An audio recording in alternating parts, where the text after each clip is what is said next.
Então, é isso aí, boa noite. A partir desse momento, a nossa aula está sendo gravada, tá? Então, vamos lá, né, pessoal? Então, o nosso assunto hoje, pessoal, vai ser sobre microempreendedor individual, tá? Só... Espera aí, pessoal, que eu ainda estou me adaptando a essa ferramenta também, conhecendo um pouco, tá? Ah, tá. Estava procurando aqui vocês. Abrir aqui a turma. Tá.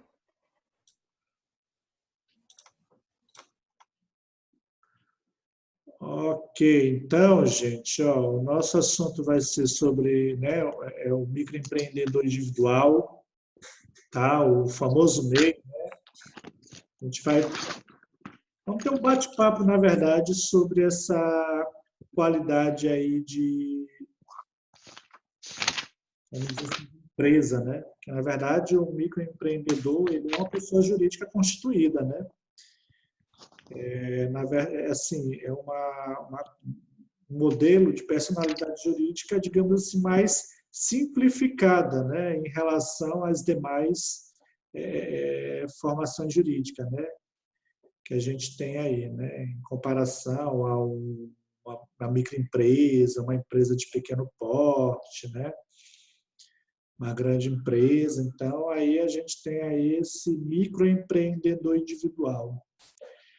Mas que esse microempreendedor trouxe de bom aí para o pessoal que tinha anseio de repente constituir uma pessoa jurídica, um CNPJ, né? Então, pessoal, assim, a figura do microempreendedor, ele na verdade ele trouxe foi uma ferramenta que veio facilitar a vida de muita gente que, digamos assim, trabalhava na ilegalidade, né? Na informalidade, melhor dizendo, né? Como a gente costuma sempre ouvir, né? Na informalidade. Então, os governantes aí, né? O governo federal, aí, através das câmaras dos deputados e senadores, né? Estudaram, né? Ouviram aí, analisaram alguns anseios da nossa sociedade e eles vieram criar essa figura aí, então, do microempreendedor individual. Tá? Mas o que tem de diferente nessa forma jurídica, né, de empreender? Tá? Então, vamos entender um pouco aí de como surgiu. Né? Então, assim, pessoal. Então, ó, a legislação, né, a legislação, né, a gente começa ali, na verdade, em 2006, com a criação ali, com a lei, né, 123 de 2006, que é, digamos assim, a lei geral da micro e pequena empresa, né? É a lei que veio ali disciplinar, né, os pequenos negócios, as pequenas empresas, as médias empresas, né? Então, tudo começa ali em 2006. Mas, ainda assim, mesmo com a criação dessa lei, e com todo o aparato ainda que existia aí no ramo jurídico, existiam aqueles pequenos empreendedores, ou melhor, as pequenas pessoas, vamos dizer assim, donos de pequenos negócios, que queriam ainda formalizar o seu negócio, mas ainda sentiam um certo entrave, uma certa dificuldade para constituir ainda a sua empresa, né? Ali adquirir o seu CNPJ, né? Porque ainda que o Simples foi criado para ser um modelo simples de negócio, acaba que ainda existe muita gente que se depara com certas dificuldades, né? Então, ali, como a gente pode ver, em 2006 cria-se aí, né, a Lei Geral da Micro e Pequena Empresa, e ali em 2008, né, através da Lei Complementar 128/2008, cria-se, né, a figura do microempreendedor individual. Se a gente tinha a figura do empreendedor que se enquadra no regime ali do simples, para aquela época já era considerado um mecanismo que veio facilitar a inserção desses empreendedores no mercado, aí dos negócios. Em 2008, cria-se a figura do MEI, né, o microempreendedor individual, que ainda veio enxugar mais ainda a burocracia para a abertura desse tipo de negócio. Tá? Então, a Lei 123 de 2006, né, ela estabelece os tratamentos diferenciados e que trazem benefícios às microempresas e empresas de pequeno porte, né, no âmbito dos poderes da União, dos estados, do Distrito Federal, dos municípios. Né? E o que seriam essas facilidades? Né? Seria o quê? A apuração e o recolhimento dos impostos por meio único, né, de arrecadação, não é isso? A gente vai ter ali obrigações trabalhistas e previdenciárias também no molde mais simplificado, né? Esse empreendedor, ele, digamos assim, teve uma abertura de crédito para ele mais facilitada no mercado aí de crédito, né, junto aos bancos, às instituições financeiras, né, de fomento, de negócios, né? Então, o pessoal que se constituiu naquela época ali como microempresa, empresa de pequeno porte, né, enquadrado no Simples Nacional, teve aí, digamos, esses benefícios, né? Então, isso foi uma etapa ali quando começou em 2006, né? Beleza? E aí, em 2008, né, cria-se a figura do MEI, do microempreendedor individual, né? E se a microempresa, por si só, já teve aquelas facilidades, o microempreendedor ele teve mais facilidade ainda no seu momento de constituição. Tá? Agora, sim, o pequeno negócio, para se constituir, a pessoa, para se constituir como MEI, né, ele precisa atender a alguns requisitos aí impostos pela legislação. Né? Então, assim, apesar de toda a facilidade, esse modelo de negócio também ele tem algumas condições, né, para que ele possa estar ativo nessa da qualidade de MEI. Né? Então, bora ver lá quais são elas, né? Que condições são essas. Né? Primeiro, a gente tem a questão do faturamento. Né?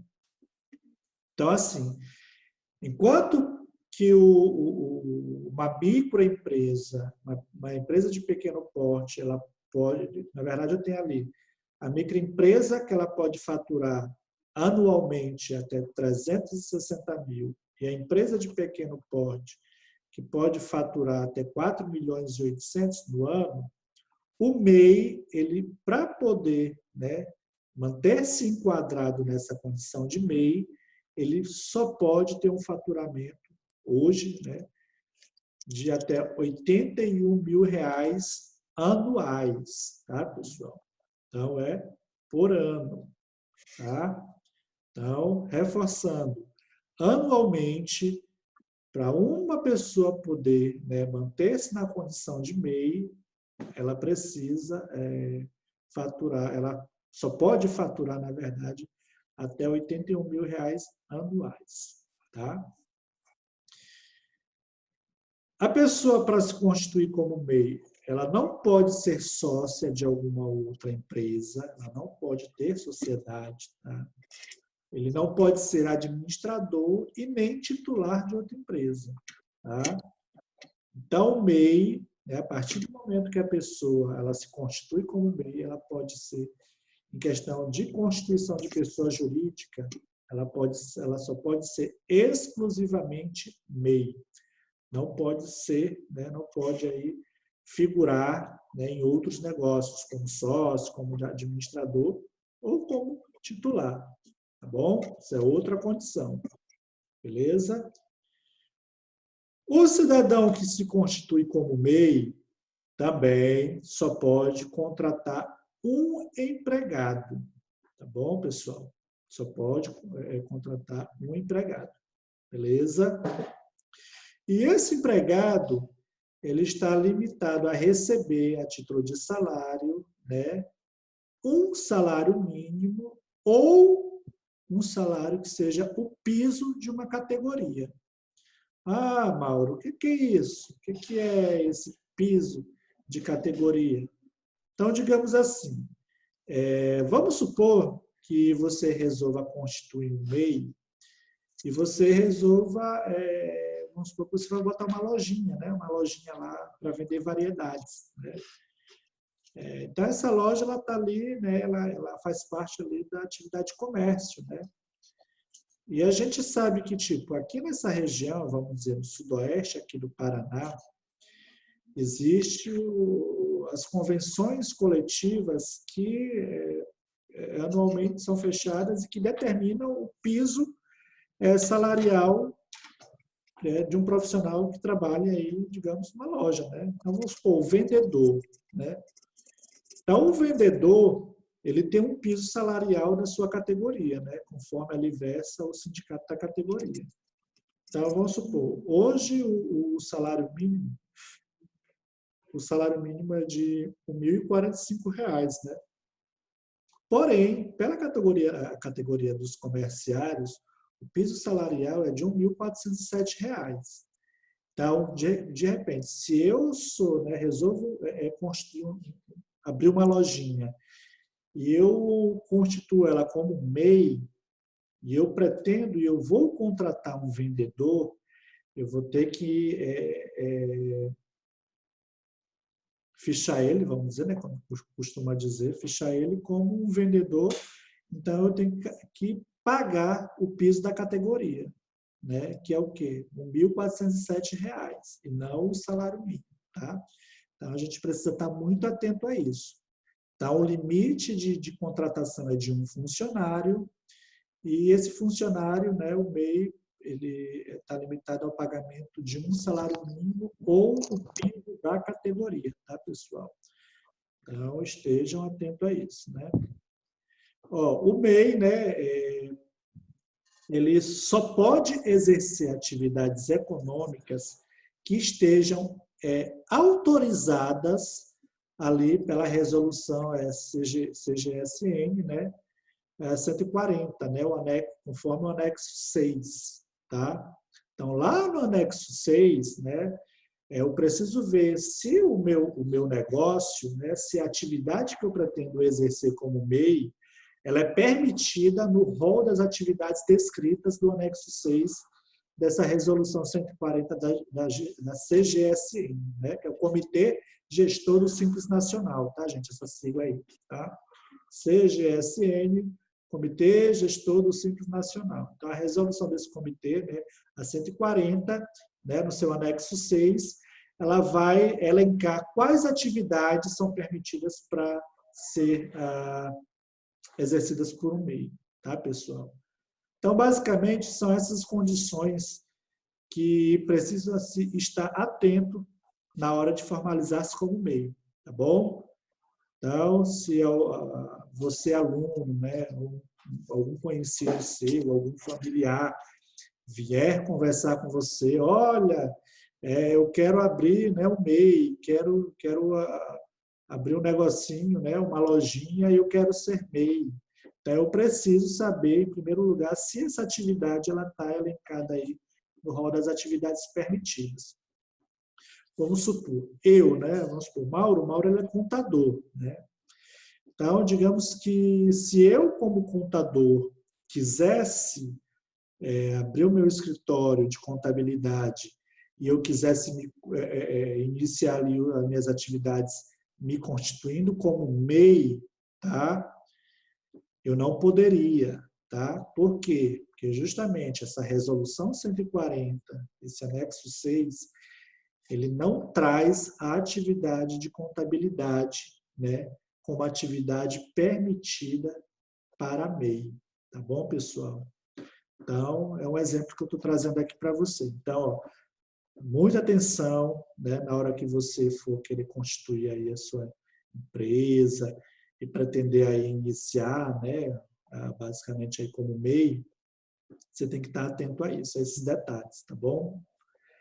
Então, vamos lá, dando continuidade, né? Qual o faturamento anual do microempreendedor individual, né? A gente até falou isso aqui ainda há pouco, né?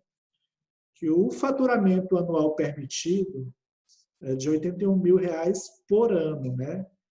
De janeiro a dezembro, né? Como diz aqui nossa apresentação, né? Então, dentro de um ano, eu só posso faturar R$ 81.000, tá bom? O microempreendedor que se formalizar durante, né, o ano em curso, ele tem seu limite de faturamento proporcional ao ano, tá? Então, digamos assim, né? Se o meu limite anual é de R$ 81.000, isso quer dizer que existe também um limite mensal, né? Como é que eu sei esse limite mensal? Eu pego o meu limite anual, divido por 12 meses, né? Que é um ano, né? Então, isso vai me dar ali, vai estabelecer que o meu limite mensal de faturamento vai ser ali de R$ 6.750, né? Então, o que acontece? Se eu resolvo abrir aí o meu negócio no decorrer do ano, digamos assim, ó, digamos que eu vou constituir o meu empreendimento aí no dia 1º de julho do ano, tá? Então, vamos pensar, né? Se eu abrir ele dia 1º de julho, então, de julho a dezembro, eu vou ter o quê? 6 meses, né, para completar o ano. Então, ó, 6 meses para completar o ano, qual vai ser o meu limite, então, para esse período? Então, vamos lá.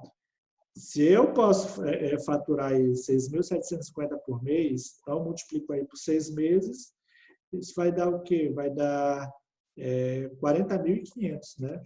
40.500. Então, no ano que eu constituir o meu negócio, eu tenho que fazer também essa proporcionalização, tá? Mas o meu indicador, meu balizador mais, digamos assim, mais exato vai ser o meu faturamento mensal, né? Então, eu tenho lá, esse meu limite é de 6.750. Quando eu estiver próximo ali, né? Estou no mês, estou trabalhando, estou faturando, e reforçando que esse faturamento, tá, pessoal, é o faturamento bruto, tá? Então, é tudo aquilo que eu, de fato, recebo ali na execução do meu negócio, tá bom? Por que eu estou falando isso? Porque é o seguinte, vamos supor que eu trabalho com vendas, né? Tenho lá uma lojinha vendo, vamos supor, calçados, né? Vendo calçados, sapatos. Então, digamos que durante o mês, eu vendi exatamente 6.750, porém eu tive um custo aí de mercadorias, né, para revenda de R$ 4.000. Então, se o meu custo foi 4.000, então meu lucro foi 2.750 na verdade, né? Mas entenda, o meu faturamento engloba tudo, tá? É o que eu vendi, a minha venda é pelo seu total, pelo seu bruto. Então, se eu vendi 6.750, esse é o meu faturamento do mês. Não somente considerar o lucro, tá, pessoal? Isso é muito importante. Pessoal,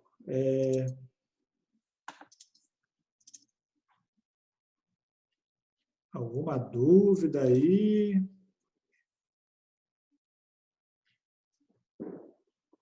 Alguém tem alguma dúvida, pessoal? Alguém quer fazer alguma colocação? Podem ir.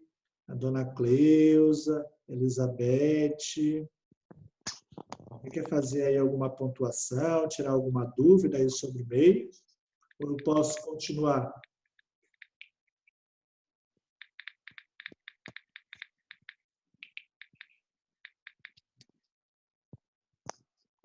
Vamos continuar, né? Então, tá certo. Vamos continuar, então. Vamos lá. Então, dando continuidade, né? As obrigações, né? Então, assim, ó, o microempreendedor, ele exerce dois papéis, né? Então, vamos entender o seguinte, né? Existe a pessoa jurídica, que é a empresa, que é a figura do microempreendedor, e tem a pessoa física, né? Então, ambas vão ter as suas obrigações. Na verdade, essa questão da figura dos dois papéis é em qualquer negócio, né, formal que você for constituir, né? Você tem que construir ali a pessoa jurídica e você tem a pessoa física, que é o proprietário, o sócio, né, o titular, né? Então, tem essas duas pessoas. E a gente tem que ter, assim, sempre manter o cuidado de não misturar, principalmente se tratando de negócios, de não misturar ah, as variáveis econômicas do negócio. Né? Quando eu falo assim, eu falo mesmo dinheiro, né? Os valores ali, né? O que você fatura do seu negócio, e aí o que você tem a pagar do seu negócio, com aquela conta de luz lá da sua casa. Né? Então, a gente tem que sempre saber separar, né?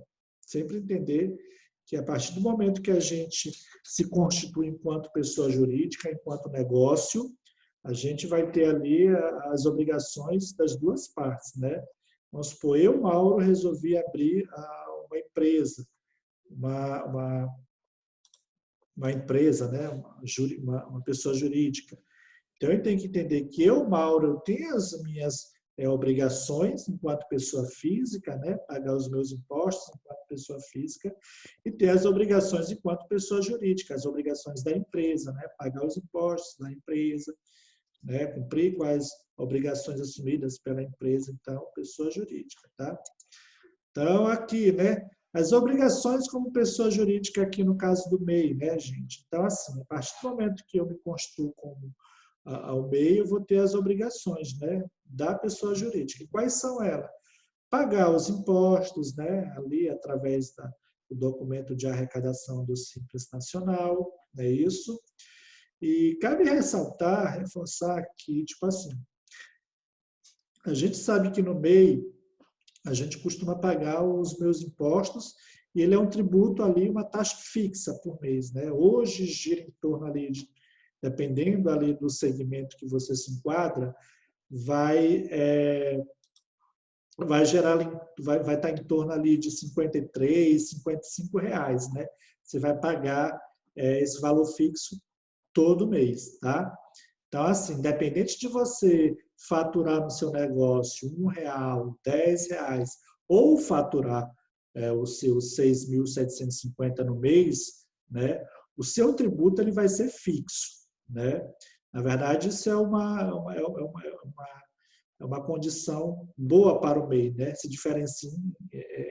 diferencia em relação aos demais tipos de empresa, né? Porque, vamos supor, no Simples Nacional, uma empresa do Simples Nacional, uma microempresa, uma empresa de pequeno porte que se enquadra pelo Simples Nacional, ela vai pagar um percentual em cima do seu faturamento, né? O MEI não, é o valor fixo, né? Que ele vai pagar mensalmente. E dentro daquela taxinha do MEI, cabe reforçar também que a gente tem vários tributos que estão sendo recolhidos ali. Né? E quais são esses tributos? É a contribuição previdenciária, né, que vai contar lá para o INSS, o imposto de renda, né, enquanto MEI, o ICMS, né, se for para aquela atividade que for de indústria ou comércio, e o ISS foi para uma atividade de serviço, tá, pessoal? Então, assim, basicamente, todos esses tributos, eles estão ali já todos inclusos, né, naquela guia de arrecadação que a gente faz mensalmente, né, no caso do MEI. Então, ele é fixo, são vários impostos e é tudo recolhido através de uma única guia, que é a DAS, tá bom? Então, essa é uma obrigação do MEI, né? Então, ali mensalmente, eu tenho que ir lá, gerar a minha guia e fazer o recolhimento aos cofres públicos, né, dos meus impostos enquanto MEI. Tá? Além dessa obrigação mensal, eu tenho uma outra obrigação que é a anual, que é o quê? Que é a entrega da declaração anual do Simples Nacional, né? O DAS-NICMEI, que a gente fala. Tá? Então, ali, todo ano, né, eu tenho que fazer essa declaração, tá, pessoal? Então, digamos, exerci minha atividade MEI lá em 2019, né, durante todo o ano de 2019. Quando chegou agora em 2020, eu tenho que fazer a declaração anual, né? Ele vai trazer, vai me solicitar uma série de informações econômicas e sociais do meu negócio, tá? No caso do MEI, né? E aí eu vou fazer essa declaração. E o prazo dela de entrega, geralmente, é até o dia 31 de maio, tá? 31 de maio do ano seguinte é o prazo para se entregar essa declaração, tá, pessoal? Esse ano houve uma exceção por conta aí dessa questão da pandemia, né, que a gente está passando. Então, eles aí estenderam o prazo para entrega aí até o mês de junho, né, até o dia 30 de junho, né, para fazer a entrega dessa DAS. Tá bom, pessoal? Então, essas são as obrigações enquanto pessoa jurídica, né? E eu, enquanto pessoa física, né, e aí já saindo ali da figura da pessoa jurídica, né, então, vamos supor, eu sou dono de um MEI, o MEI ele tem, enquanto pessoa jurídica, a obrigação de fazer a DAS, né, recolher os tributos e fazer a declaração anual. O Mauro, enquanto pessoa física, né, eu preciso entregar o quê? A minha declaração de imposto de renda. Né? Logicamente, se eu me enquadrar naquelas condições também para entregar dessa declaração, né, que é o quê? Se eu tive rendimentos tributáveis, digamos, até o valor de R$ 28.550,70, né? Se eu tive esses rendimentos durante o ano, eu sou obrigado a fazer a declaração, né? Se eu tiver superado. Se eu tiver ali mais que 300 mil em imóveis, né? Se eu somar todos os meus imóveis, o meu patrimônio, melhor dizendo, os meus bens, melhor dizendo, né? Se a soma de todos os meus bens superar ali o valor de 300 mil, eu também tenho que fazer a declaração. Né? Ou se eu tive rendimentos isentos, né, superior a 40 mil no ano, também me obriga a fazer a declaração. Né? Mas, assim, o que eu quero deixar claro aqui é que, enquanto pessoa física, eu também tenho as minhas obrigações. Né? Então, assim, vamos supor que, de repente, o MEI, né, me proporcionou um lucro anual ali de, digamos, vamos supor aqui, 40 mil reais, né? Faturei 81 mil reais, né, durante o ano, né? E aí, quando chegou no ano, fiz essa continha lá, né, do que realmente foi lucro, aí eu vi lá que eu tive um lucro de 40 mil reais, né? Então, dentro de algumas condições que a gente vai ver aqui ainda para frente, eu posso ser obrigado também a declarar o meu imposto de renda, tá bom, pessoal? Então, muito atento a isso, né? As obrigações da pessoa jurídica e da pessoa física. Beleza? E aqui a gente traz, né, pessoal, aqui é só o modelo aí da DAS, né, que é a guia de arrecadação do Simples Nacional, trouxe aí para vocês verem, uma guiazinha, código de barra, onde ele vai trazer ali a competência, que é o mês, né, data do vencimento, muito bem, importante reforçar, né, que tipo assim, o tributo a ser pago do MEI, ele é sempre no dia, o vencimento dele sempre será o dia 20 do mês subsequente ao da competência. Então, o que é a competência? A competência é aquele que vai determinar o fato gerador, né, que vai dizer que a partir daquele momento eu tenho a obrigação de recolher o tributo, né, que gera o tributo. Então, vamos supor, eu estou no mês de maio, né, a gente está no mês de maio agora. Então, a minha competência é maio, né? Então, qual vai ser o prazo para eu recolher o tributo que vai ser gerado agora na competência maio? Então, eu vou, seguindo o calendário normal, né, nas condições normais, o prazo será até o dia 20 de junho, né, de 2020, nesse caso. Né? Então, sempre o dia 20 do mês seguinte da competência, tá, pessoal? Esse é o prazo para recolher aí a DAS, né? O meu documento de arrecadação do Simples. Cabe ressaltar que também por conta da pandemia, né, os meses de março, abril e maio, eles foram prorrogados para pagar somente em outubro, novembro e dezembro, tá, pessoal? Beleza? Então, alguma dúvida? Então, como a gente pode ver aqui, a gente vai ter aqui o modelo da DAS, né? E tem o modelo aqui da declaração anual, né? A declaração anual, ela traz o resumo de todo o meu faturamento anual, tá, pessoal? Então, ele vai trazer lá tudo que eu faturei no ano, vai trazer lá. Beleza? Voltando para aquela questão do empregado do MEI, né? Só reforçando, já até falei, né? Mais ali atrás, que enquanto MEI eu posso contratar um empregado, né? Tem ali, me permite fazer a contratação formal de um empregado, né? E aí, logicamente, que além do salário que eu vou pagar para esse empregado, né? E reforçando que esse salário vai ser o mínimo ou o piso da categoria, isso vai me incorrer alguns tributos também, tá? Ele vai me gerar alguns tributos na folha de pagamento, né? Então, assim, o que vai ser esses tributos? Né? Resumidamente, o MEI, ele paga 3%, né, de contribuição previdenciária em cima da folha de pagamento e mais 8% de FGTS, tá, pessoal? Então, assim, as contribuições na folha de pagamento do MEI vai ser um total de 11%, que vai ser o quê? 3% que vai lá para a Previdência Social, né? E 8% que é o fundo de garantia. Isso é custo do MEI, né? Da empresa, vamos dizer assim, né? Agora, logicamente, lá na folha de pagamento também tem aquele valor de INSS que é descontado do empregado, né? Que agora com a nova tabela do INSS, ela pode variar aí de 7,5% até 14%, né? Então, dependendo do que o funcionário receber ali, né? Se ele recebe um salário mínimo, o desconto vai ser de 8%, né? 8%, tá? E aí tem que ver, né? Porque de repente pode não ser o salário mínimo, pode ser o piso, né? Então, se for esse piso, tem que ver ali em que faixa ele vai se enquadrar para a aplicação da alíquota. Tá bom, pessoal? Então, na folha de pagamento, a gente vai ter, né, o MEI vai ali ter o custo de 8% de FGTS e 3% de contribuição previdenciária, tá bom? Logicamente, além do salário do empregado. Beleza? Ok, pessoal? MEI e imposto de renda de pessoa física. Isso aqui é interessante, pessoal, porque é o seguinte, ó, a gente vai entrar no detalhe que fala o seguinte, ó, o MEI, ele,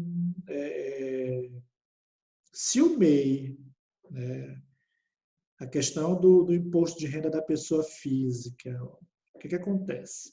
O MEI, logicamente, quando ele exerce a atividade, ele tem que apurar se ele teve lucro ou prejuízo na atividade, né, pessoal? Então, tipo assim, eu tenho minha atividade do MEI, aí eu fui lá e faturei no ano R$ 81.000. R$ 81.000 todo é lucro? Não, não é, né?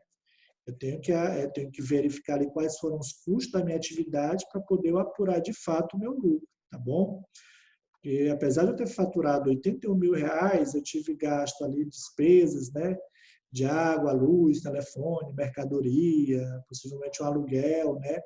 Então, tudo isso eu tenho que apurar para, de fato, saber qual vai ser o meu lucro, né? Então, isso vai ser o meu lucro, entendeu, pessoal? Então, receita bruta, né? Menos as despesas ali do ano, né? Aí tem um exemplo ali, água, luz, telefone, as mercadorias que eu comprei, né? Ou aquilo que eu tive que gastar para executar determinado serviço, né? Um aluguel. Então, tudo isso vai entrar na apuração do meu lucro, não é isso? Então, eu tenho que manter tudo isso muito bem registrado, tá? Então, aí vai ter ali, né? Cálculo da parcela isenta, tá, pessoal? Então, assim, ó, só reforçando. Tive meu faturamento bruto, tá? Subtraí ali as minhas despesas que eu gastei para exercer a minha atividade, para, né, desempenhar as atividades naquele ano. Então, ali vou apurar o meu lucro, né? E você vê que a legislação ela permite que esse lucro, porque tipo assim, gente, o lucro em sua regra geral, ele é tributado, tá? Então, ele incide um tributo do imposto de renda. Então, todo o meu lucro de um negócio ele vai ser tributado. Dependendo da lei das faixas que ele se enquadra, ele vai ser tributado. Só que o MEI, ele tem a seguinte condição, ele tem algumas condições que pode aumentar, ou melhor, aumentar o meu valor para não ser tributado. Como assim, Mauro? Então, vamos dizer ali, vamos supor, pegando aquele exemplo que eu faturei R$81 mil no ano, né? Tirei minhas despesas, água, luz, mercadoria, pererê, me sobrou ali R$40 mil. Esses R$40 mil, ele todo é lucro, né? Vamos dizer assim, ele vai ser lucro. Só que, tipo, se eu não tenho registro, tá? Eu, enquanto MEI, pego esses R$40 mil e ponho no meu bolso, teoricamente, eu tenho que recolher o imposto de renda em cima desses R$40 mil, ou seja, né, por esse valor, eu teria que, no mínimo, ali, aquela alíquota de 27,5%, né, a recolher de imposto de renda, tá? Para o fisco, né? Só que na condição de MEI, né, eu vou ter algumas parcelas que poderão ser abatidas ainda desse lucro, tá? Então, que é o que a gente chama de parcela de isenção. Então, vamos supor que eu trabalho no ramo de serviço, né? Deixa eu só calcular aqui para a gente falar bem. No ramo de serviço. Então, se eu tive um lucro de R$40 mil, eu posso diminuir ainda uma parcela para não ser tributado todos esses R$40 mil. Então, ali, ó, existe uma tabelinha que ela determina o seguinte, ó, que para as atividades de comércio, indústria, transporte e carga, a minha parcela de isenção do meu lucro é de 8%. Tá? Transporte de passageiro, 16%. Serviços em geral, 32%.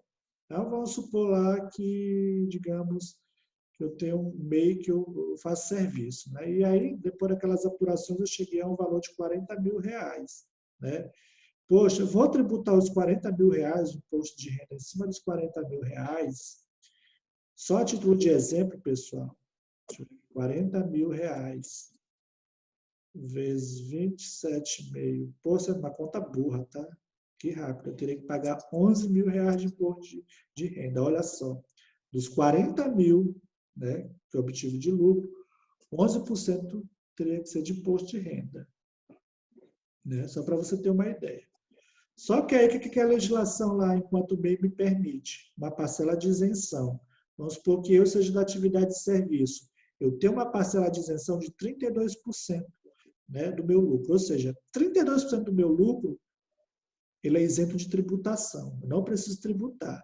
Ou seja, se eu tive lá um lucro de R$40 mil, eu vou abater 32%, ou seja, vezes 32%, ou seja, 12.800 eu não vou tributar. Então, na verdade, dos 40 mil, apenas 27.200 vão ser tributáveis. Né? Então, por aí vocês já vão vendo. Tem que estar muito atento a isso, tá, pessoal? Só que é o seguinte, gente. Tem essa parcela de isenção, né? R$40 mil.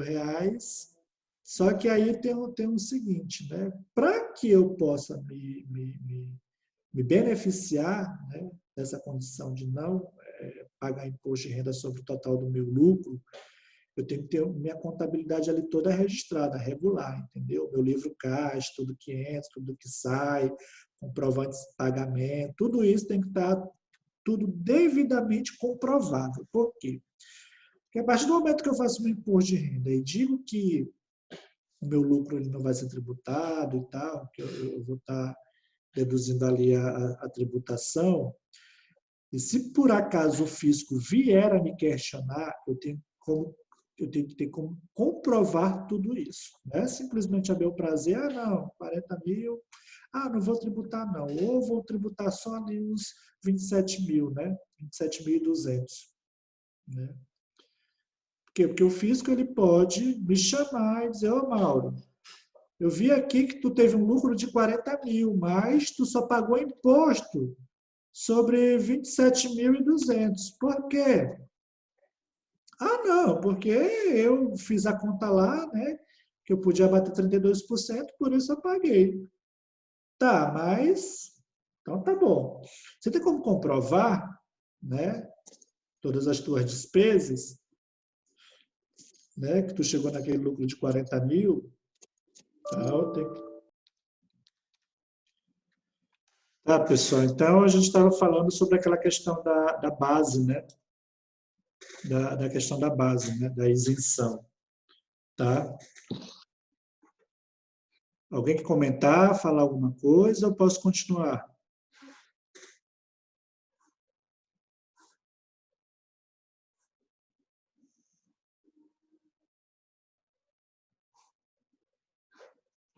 Posso continuar? Então tá, vamos lá. Então, né, sobre aquela questão dos rendimentos, né?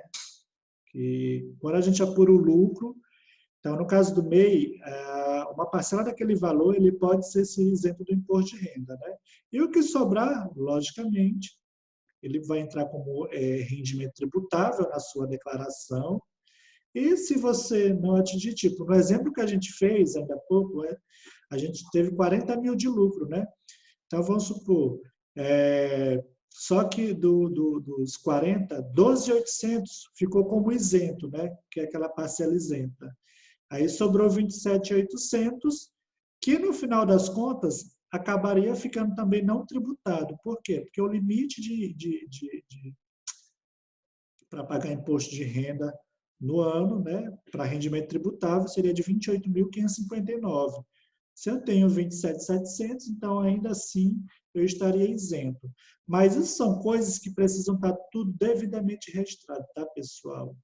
Não adianta fazer só no canetão, porque se o fisco te chama para ver isso aí, ele vai querer tudo devidamente comprovado, tá, pessoal? Então, muito cuidado na hora dessas apurações, tá bom?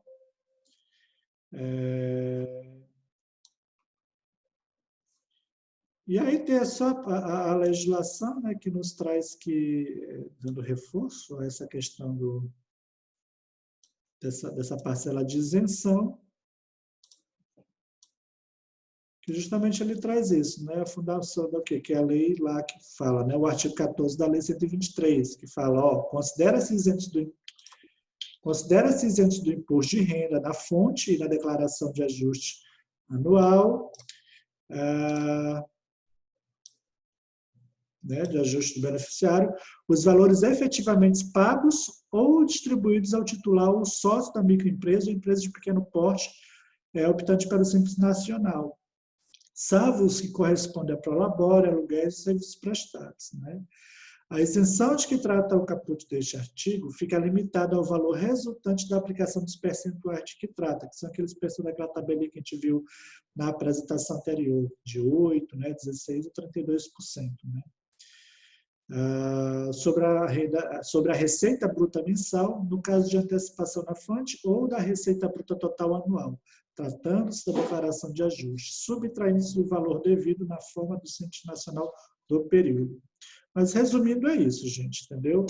Então, assim, é que realmente tem que ficar atento, né? Tem que ficar atento, mesmo sendo MEI, existem algumas peculiaridades que o empreendedor ele tem que estar atento para não fazer a sua contabilidade, apesar de não obrigatória, não fazer ela incorreta, tá, pessoal?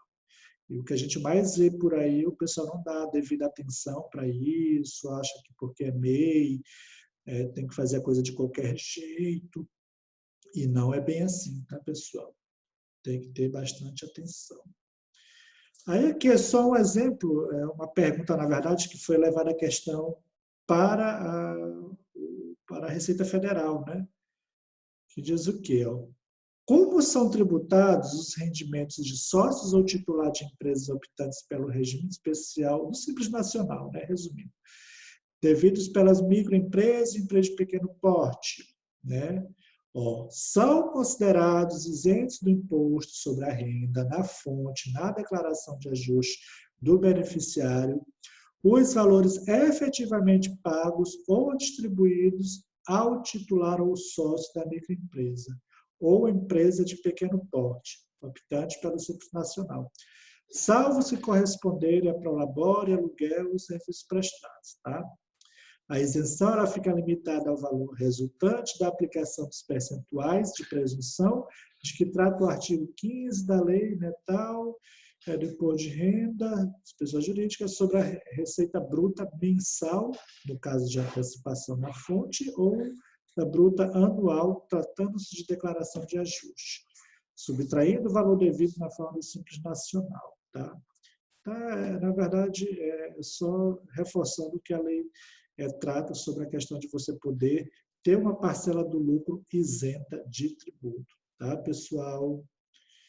Então, gente, ó,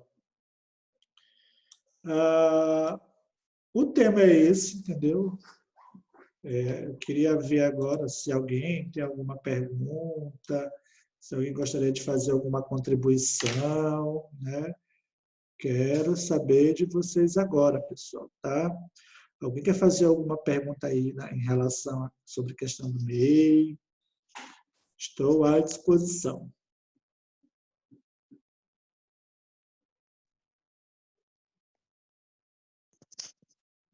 Oi, Mauro, tá me ouvindo? E a Cleusa? Isso? Estou ouvindo sim, Então, Cleusa. assim, eu em fevereiro abri a MEI, né? Desde julho do ano passado eu não estou mais como funcionária, né? Eu saí do trabalho que eu estava há 4 anos, fiquei um tempo parada, em fevereiro abri a MEI. Aí eu estou contribuindo sindicalmente todo mês, pagando a DAS, porém eu não estou efetuando venda nenhuma, não estou, né? A Não está dúvida é, faturando, né? Vamos dizer nada, assim. né? Não estou nada.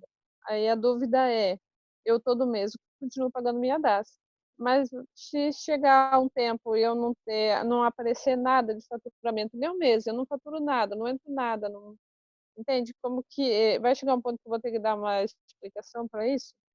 Abrir uma MEI e a MEI não funciona, por exemplo, é como se eu abrisse uma loja e ela tivesse de porta Eu estou fechada. entendendo. Assim, existe uma situação, tipo assim, a empresa, vamos supor, vou colocar assim, a empresa do Simples Nacional, né? Vamos dizer assim, que é aquele Uhum, segundo degrau depois do MEI. O governo, ele costuma avaliar o seguinte, para pedir, na verdade, fazer a exclusão da pessoa do programa, vamos dizer assim. No caso do Simples, eles costumam avaliar assim, que se a pessoa fatura, na verdade, e tem só prejuízo, eles dizem, ameaçam excluir a pessoa do programa. No caso do MEI, eu não vejo essa questão, essa condição de não faturar, se não faturar, exclui. Para eles, a condição principal é não pagar a DAS, independente do faturamento. Até porque, assim, o MEI, na verdade, ele não tem obrigação, entendeu? Não é que não é uhum, devido. Ele não tem obrigação de fazer a declaração do faturamento, entendeu? Então, assim, não consigo vislumbrar que tu seja, digamos, algum impacto no sentido de te excluírem do programa por tu não faturar, né? uhum, O que pode acontecer é, se você deixar de pagar, deixar de contribuir com o MEI, aí sim eles cancelarem o teu cadastro como MEI. uhum. Não sei se Então tá bom. respondi aí um Sim, pouco aham. dessa dúvida, entendeu? Sim, obrigada. E a priori não vai ter problema não, pode ficar tranquilo. Uhum. Alguém mais gostaria de perguntar? Fernanda. O MEI, no caso, tem que ter um contador para fazer todo o processo igual uma empresa simples, simples nacional? Não, Fernanda. Ele não é obrigado a ter o contador, tá? Ele não é obrigado. Agora, sim, para essa questão, tipo assim, para ele poder se beneficiar dessa questão das aplicações de alíquota, de imposto de renda, poder não tributar, vamos dizer assim, do imposto de renda, ele precisa ter uma contabilidade ali organizada. O MEI basicamente é exigido o quê? Em questão de escrituração é do livro caixa, entendeu? Então, para o MEI, o que ele tem que ter é o livro caixa dele bem escriturado, né? Tudo que entra, tudo que sai e tudo devidamente comprovado. para, tipo assim, na apuração do lucro dele, né, para ele apurar e dizer, ó, eu tive tanto de lucro, né, ele precisa ter tudo isso documentalmente para comprovar, entendeu? Porque aí, se ele fizer a aplicação da alíquota, né, lá para diminuir uma parcela de isenção, para recolher menos imposto, e se o fisco vier questionar ele no futuro, ele tem que ter como comprovar isso. Então, é por isso que se exige que, para ele poder se beneficiar dessas condições da elisão fiscal, vamos dizer assim, né, pagamento de tributo, ele tem que ter como tudo registrado, comprovado, né? Então, assim, não necessariamente ele precisa ter a figura do contador para fazer isso. Ele pode fazer, entendeu? Ele só precisa estar munido dessas informações de que e como fazer, tá bom? Professor, Oba. Pois não? a gente vai fazer intervalo porque eu preciso sair rapidinho daí. Eita, Ilana.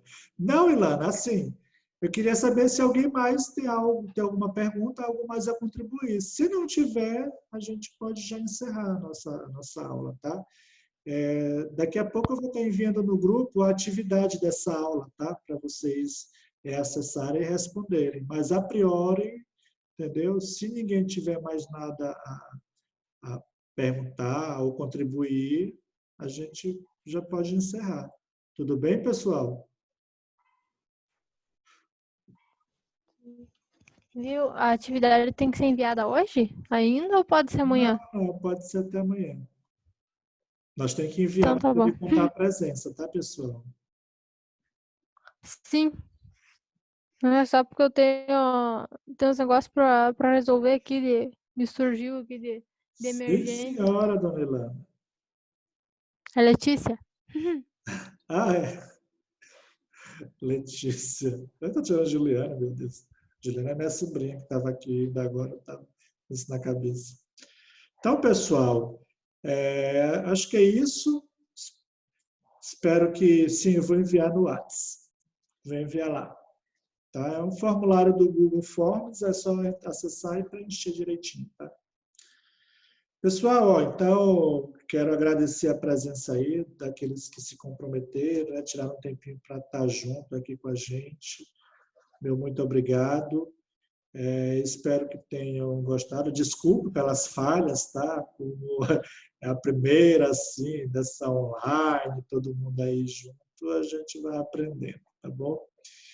Mas quero agradecer mais uma vez a todos, quero desejar uma boa noite, um bom descanso, e qualquer dúvida, qualquer questionamento, enfim. Aproveito também, pessoal, como a gente está trabalhando com temas livres, se alguém quiser sugerir alguma temática para a nossa próxima aula, pode sugerir lá no grupo, tá? Que aí eu preparo uma aula para a gente desenvolver, tá bom? Naquela temática que vocês quiserem, tá bom? Então, ó, uma boa noite a todos, bom descanso e até a nossa próxima aula, tá?